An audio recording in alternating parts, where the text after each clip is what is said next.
Happy Pancake Tuesday, everyone. Today we're going to be making protein cinnamon bun swirl pancakes. So we're going to start off our recipe with a half cup of all-purpose flour, and then you're going to add a quarter cup of whatever protein powder you have your choice. I used whey protein, but you can always use a plant-based protein. Then you're going to add in some cinnamon, baking powder, a little bit of sugar. You don't want too much in this recipe because the cinnamon swirl we're putting in has a little bit of sugar as well. And then sprinkle in some salt. Now, when you're mixing, adding cinnamon is always great when you're mixing your dry ingredients because you can see when it's perfectly mixed together as you won't have any dark cinnamon spots. Next, we're gonna make our wet ingredient mixture. You're gonna start with 3/4 cups of whatever milk you'd like. I use cashew milk, but normal milk works, full fat, low fat, whatever you want. I use 1 tablespoon of safflower oil and a teaspoon of vanilla extract. Then we're going to put in 1 large egg and we're going to mix to combine. It's really important that we mix really well in this part because we're not going to do too much mixing when we're adding the 2 ingredients wet and dry together. So you want to really make sure that egg is fully mixed before you put it into the dry ingredients. Next, and most importantly, we are going to add our dry ingredients to the wet ingredients.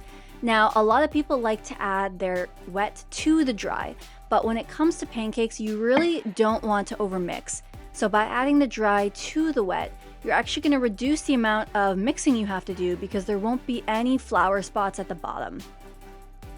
After that's mixed, you're going to set it aside while we prepare our cinnamon mixture.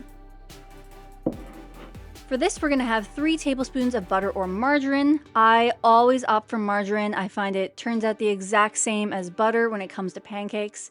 So you're just going to put 3 tablespoons of that in. I use a tablespoon, but if you have a kitchen scale, that's a lot easier.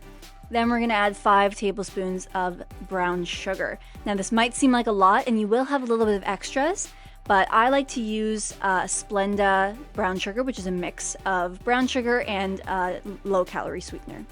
Then, of course, you're going to add your cinnamon in and mix. This mix is going to be really satisfying, and it's going to go really quick. It should only take you about 30 seconds to mix this all together, as long as your butter or margarine is nice and soft. After that, we're going to transfer it all into a bag. I opted to just use my hands. I would recommend having some sort of tool to help you do this or have another person hold the bag open for you, but whatever works. Next, we're going to make our cream cheese frosting because no cinnamon bun is complete without it. It is just a little bit of cream cheese and butter or margarine, and then you're going to add in powdered sugar and a tablespoon of milk. Not too much because we do want this mixture to be a little bit on the thicker side. Now, I started mixing this with a whisk, which I very quickly found out was not a good decision.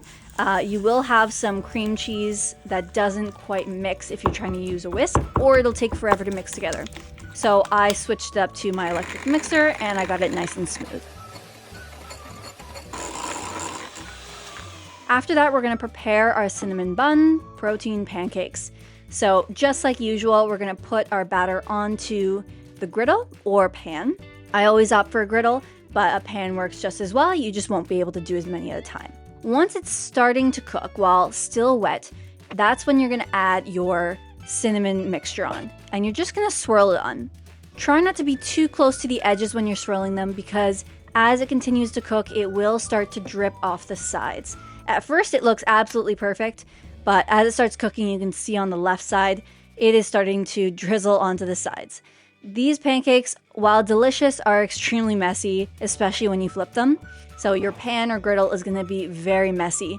If you're using a pan and doing multiple batches of pancakes, you're definitely going to have to clean the pan between to keep your pancakes nice and pretty on one side. Now, as you can see, the cinnamon works perfectly with the pancake. It is right inside the mixture, and it has become a part of your pancake. And there you have it, protein cinnamon bun pancakes topped with cream cheese frosting.